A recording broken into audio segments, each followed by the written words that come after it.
Hi, everybody. Welcome to Radio 815, the podcast dedicated to examining the work of writer, director, producer J.J. Abrams and his extended Bad Robot universe.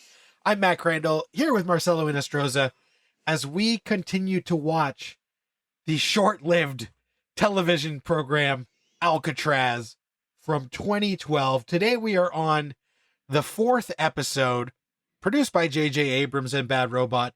It is called Cal Sweeney. It's directed by Brad Anderson, who is a guy who did the movie The Machinist and a ton of episodes of Fringe. So they're bringing in the familiar people, and we are following an inmate. Every title of an episode is the name of the inmate who returns. This guy, we see him. He's a bank robber.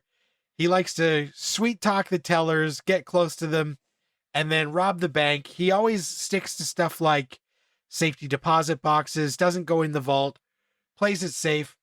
But we also flash back mostly to see him as he was a pivotal member of the black market in Alcatraz, who were bringing stuff in.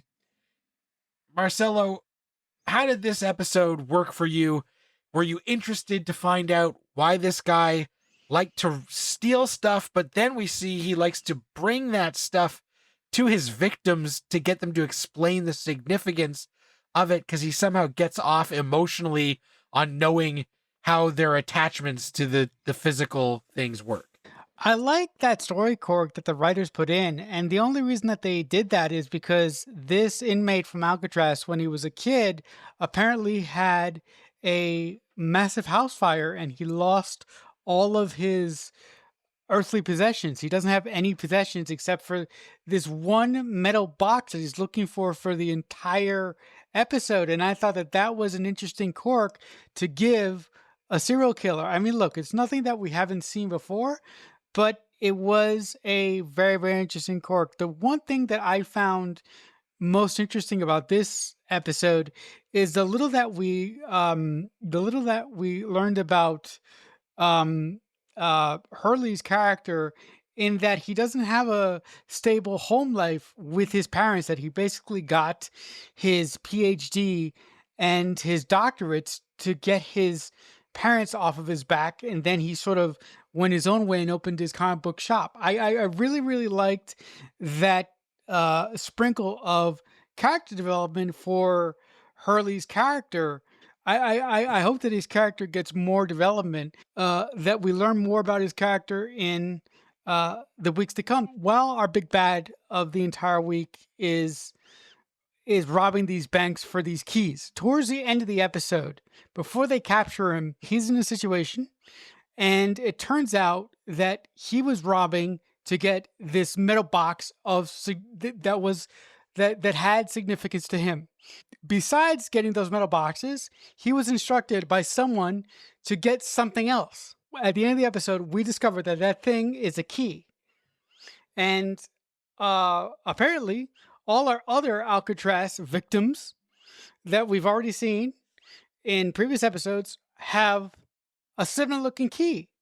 And this episode classically ends with a J.J. Abrams mystery box sort of thing, of Hauser and his team of minions trying to figure out what's the significance with these keys. So I really like that the writers of this episode addressed my complaints from last week and a couple episodes ago of not they finally started to address the mystery box aspect of the show, and I found that most interesting, as opposed to sort of the villain of the week.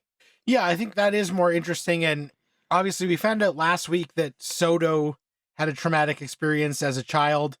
And so they're building on that a little bit with the, him mentioning his parents and going to school and all that. So his home life, not like the strongest, most loving place, it seems like. And we still want to know what exactly happened to him. So they didn't bury that under the rug, but we kind of just sort of alluded to it. And as you said, we've seen other of the inmates who have returned gather these mysterious keys, and Hauser not really giving a shit whether Cal Sweeney is alive or dead and just needing this key from him makes us wonder, what do these keys open? What do these keys do? Are these returning people the only people who can retrieve them? Or are they the only ones who know where they are? Like, what is going on with this? Hopefully we will find out, because again, this could have been part of a long game that is cut short.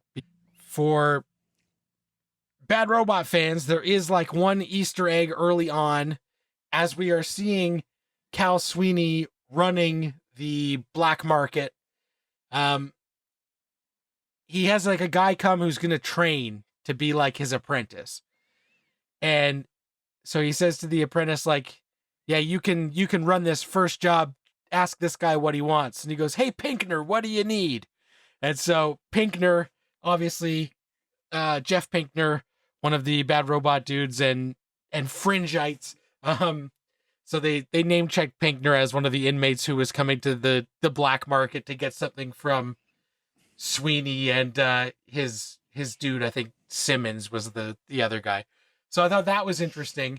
And again, as we are bouncing back and forth through time, I find it interesting that a lot of the emotional backstory we get is of the villains of the week, where, like, you know, we're seeing that this guy was attached to, when he finds out they tossed his cell, he like freaks out because something is missing. And we think like, oh, is it cigarettes? Is it a shiv? But no, it is just an empty metal box because it means a lot to him because of what happened to him before he went to Alcatraz. And it's funny that we're spending so much time with the emotional ins and outs of these murderers and rapists. And again, by the end of the episode, we're just tossing them in a cell or tossing them in the garbage. And we're not really spending that much time with them, that I kind of wish, like, especially because Hauser was at Alcatraz in the past, like, give me a lot more of young Hauser in these flashbacks, because, like, still, I'm really wondering about Sam Neill's character. And again, you know, they just thought like, this is probably like a minor character who, you know, is the guy in charge, but maybe has some ulterior motives that we don't know. But you cast Sam Neill, who, like, anybody watching this show in 2012 is like motherfucking Alan Grant, right? Who, like, for a generation of people who maybe were too young for Indiana Jones, Alan Grant is their Indiana Jones. And so when we cast him and then we don't give him anything to do in most of these episodes, like, I'm really getting frustrated that, like, you guys brought in this guy that is so iconic. And even if you aren't a fan of Jurassic, like, he has a lot of other iconic roles, like In the Mouth of Madness. And when he does like this horror stuff, you're like, okay, that's more in the vein of Alcatraz. But I'm like, let's just give this guy more to do, or at least give me more Hauser in the flashbacks for me to start connecting more dots for people who are actually in the episodes week to week. Because when we are just getting to know these killers, like, it really, I'm like, okay, these scenes are fine, but I know that because we now have a bunch of the guys just in Hauser's new Alcatraz, and, like, I really don't care about their backstory because they're just kind of window dressing to remind me, like, yeah, they're rounding up. It's like Pokemon, but they didn't give them any good characteristics or anything. So, like, even when we get the backstory, I'm just like, none of this feels like it matters. But we spend so much time on it. So, like, that's my only frustration. And it's also just because, you know, I mentioned the Sam Neill thing, but I also care about Soto and Madsen.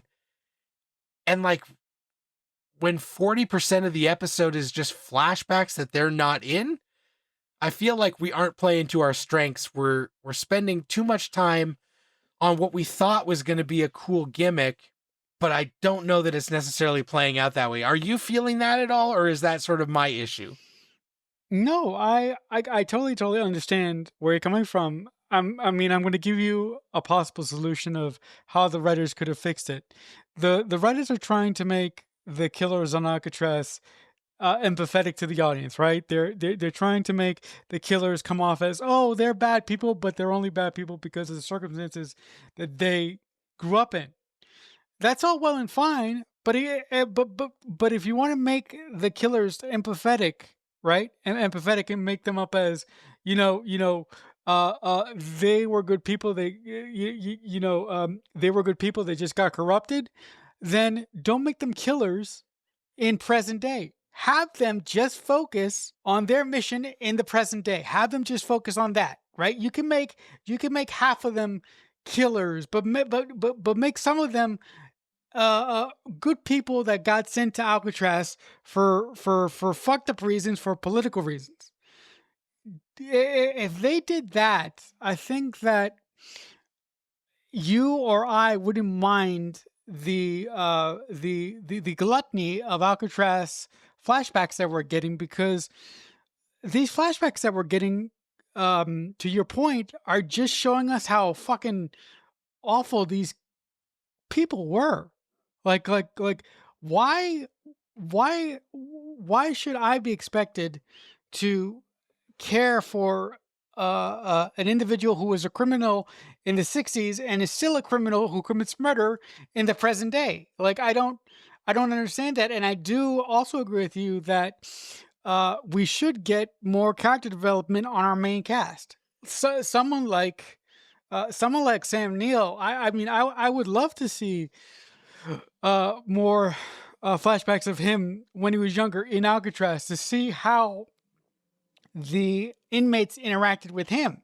So to see why he has such a vendetta on protecting the world from the 63s. I mean, there has to be something else instead of instead of like his duty, like if one of these 63s killed one of his family members, make it a direct connection.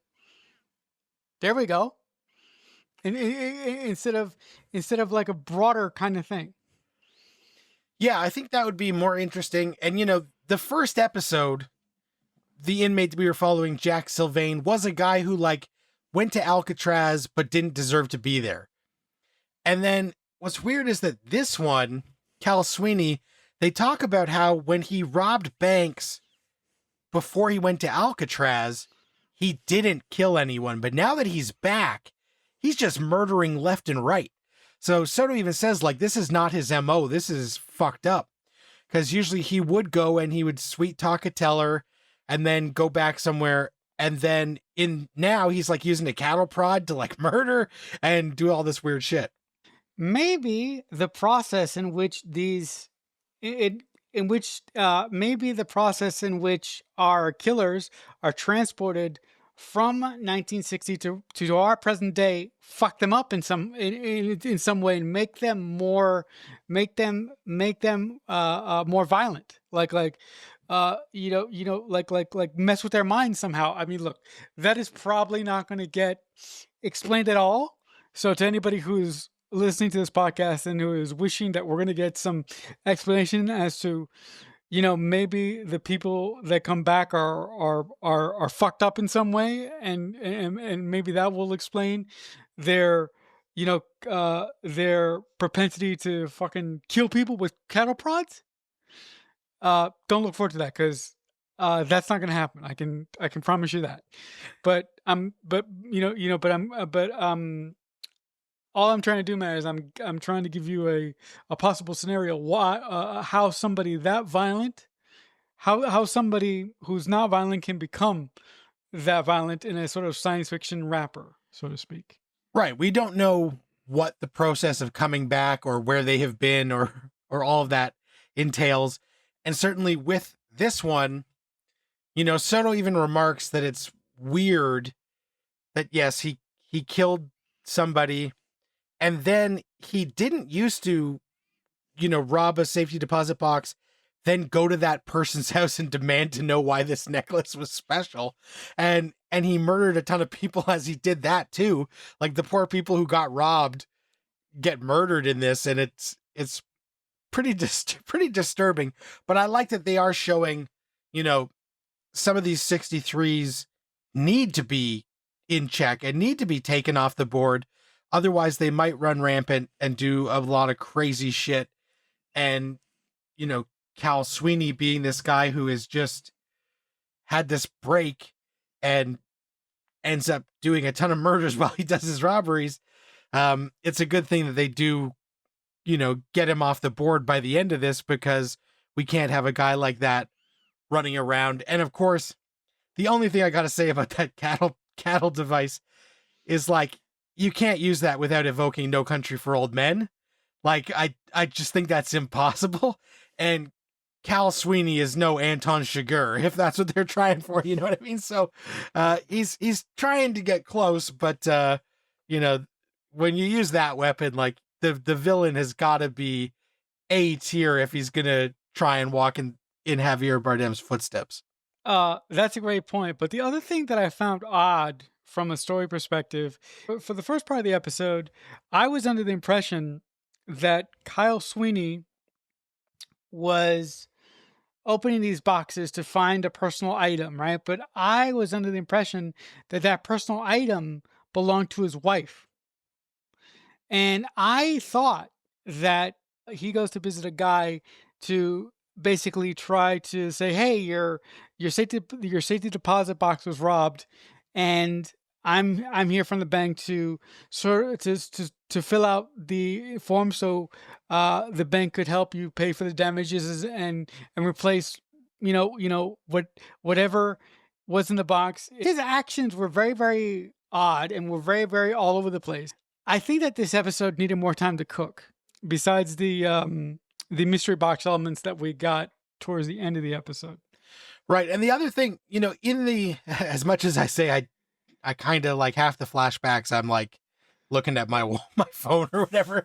The other thing that happens in the flashbacks, though, is that as we see Sweeney running the black market of Alcatraz, and he brings who he thinks is going to be his apprentice under his wing to teach him the ropes, by the end of it, you know, with Tiller's birthday party and all this stuff that goes on, what ends up happening is that Sweeney gets usurped, and this new guy becomes the top dog of the black market, and he flips on Sweeney, and Sweeney's like, "Why would you do this to me?" And he's like, "Because you showed weakness. You showed me your belly. I had to attack."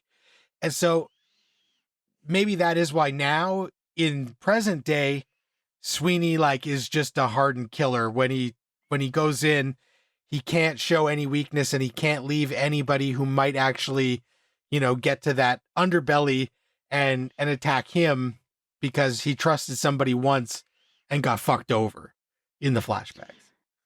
That's a great point from a writer's perspective that I didn't pick up, man. A good, you get a gold star for that one, because I did not see that, but you get a gold star for that one. This episode has a very, very interesting final scene. So the warden of Alcatraz takes the prisoner who betrayed Sweeney into like the bowels of Alcatraz, and he opens up a steel door with with the same type of keys that Hauser and his team found in present day. So I was thinking, maybe whomever or whatever is behind that door is the whole way that these prisoners from Alcatraz come back. But in typical Bad Robot fashion, we just have this carrot dangled in front of our face, and we don't see the stick. So, what were you thinking towards the final moments of this episode? Yeah, well, you start to wonder what is in that room. What does these keys unlock? Are you the key master? You know what I mean? So like you start thinking about that stuff, and then I wonder, is it like a world between worlds situation where like you can go into this thing where like time and space is not the way that we view time and space, and like is that how part of this is happening? Especially it depends how hard sci-fi this is going to go, because you almost start thinking like, okay, could this be like a key to another parallel dimension or another universe, Fringe style, where like these 63s can do shit and hang out until then they're coming back? And are they using the keys to come back? And all those questions. But it is just, they're dangling something in front of us to make us tune in next week. And hopefully they will sprinkle more than just like a few crumbs, which is all we're getting right now. It's like, okay, we're 4 episodes in, which is fine.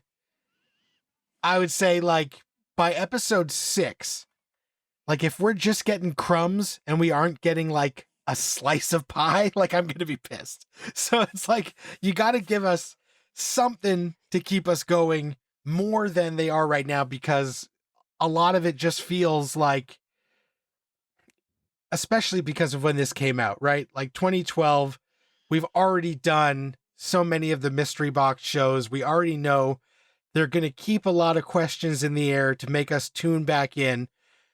But we also want to know that, and this is unfair necessarily to the creators, we want to know that they have some sort of plan or know where it's all going, and it's not just bullshit that's not going to add up. And we also want to know that this is not, sorry to the creators, it's not a Westworld where they're just going to throw in shit to confuse us and like obfuscate what's actually going on and make us mad. So like, I'm just like, you can give us crumbs for a while, but like we need some meat soon to really bait the hook. And again, this is a series that gets canceled after 13 episodes. So is it like an Undercovers where at the end of 13, it was clear that like they were just hoping they were getting picked up, so they didn't really wrap a lot of stuff up? Or is this going to be like they got the call, they wrap it up in a semi-satisfying way? Or even if it was a mid-season finale, did they at least give us enough to make it a satisfying watch? That's where I'm at right now. But I'm hoping that as this show goes on, I'm hoping that, you know, the early Fox mandate of make it easy for people to just dip in if they missed a few episodes falls by the wayside, like it did with Fringe, where like Fringe, it was like, make it easy to watch any episode. And then by mid-season 2, they were like, fuck it, if you miss 5 minutes of Fringe, you can't watch more of Fringe, right? So like, I'm hoping that we get to a point where they just realize we care about the core 3, rely on them more, and make their stories more interesting and compelling rather than the random villain of the week back from Alcatraz.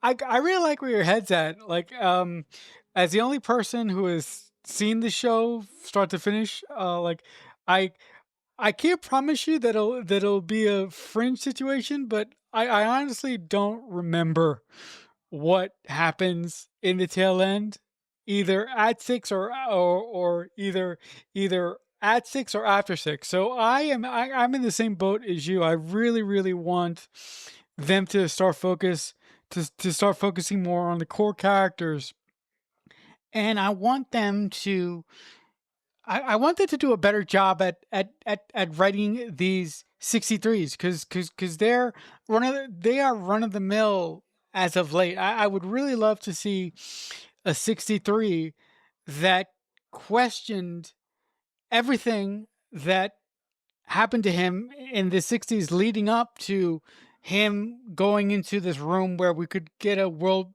where we could possibly get a world between world situation. Like, it would be really cool to me if we see a 63 question the ins and outs of Alcatraz and how it works. That's not going to happen. Well, I think that would be good. And like you said, if they have a personal connection to our core, then it makes us more invested. Like, you know, obviously Madsen's grandfather being one of them, and he's sort of like still out there looming. Bring that guy in. Let's deal with him, because I care about Madsen's grandfather as a returnee because I care about Madsen. Or if somebody that really fucked over Hauser somehow in the past comes back and Hauser is like personally vendetted against this person, then that makes me more invested. So if they find a way to get the 63s to tie into our core trio, then it's gonna play better. Yeah. But again, and I hate to be like a broken record, this was a show that they thought was gonna run a long time, so like they didn't feel the need to do all this stuff this early, and it just happened that, you know, bad timing of when this show launched and what people were actually interested in. And I as well, I've said before, I can't remember if I finished this show or not. I'm starting to feel like maybe I had a bunch of recordings of it sitting on my DVR, and then I heard it got canceled, and I was just like, you know what? Delete. I feel like that's what happened. I feel like I think I hung with it for at least 6, but I don't know if I've seen anything beyond that. So we'll have to see as we go forward. And next week, if you guys are watching along, we are going to be talking about Alcatraz, Season 1, Episode 5, Guy Hastings. So that is the homework. If you have made it this far, thanks so much for listening. We appreciate it. Please like, follow, subscribe, share, tell a friend. We are available anywhere you get podcasts or on YouTube. You can listen to the episodes there if that's more your speed. If you want to make a comment on the YouTube or the Facebook or whatever it is, we would love it. We'll read it on the show. If you want to get in touch with me, we can just log some movies on Letterboxd, because the way things have been going, I've abandoned most social media because all the guys who profit off of that are dirtbags. So letterboxd.com/MDC3000, and we can see what we're checking out at the theater or streaming at home. Marcelo, how can the people get in touch with you? If you guys want to get in touch with me, you have 2 options. Either you can get in touch with me on X or Twitter. We can talk about anything about Robot. But if you want to talk to me about movie things, I am brand new to Letterboxd. So come over there, follow me. We'll lock some movies together. All right. Thanks so much for listening. That'll do it for this week. Until next time, Radio 815, over and out. Radio 815 is a Balloonhead Productions presentation in association with Killer Newt Productions.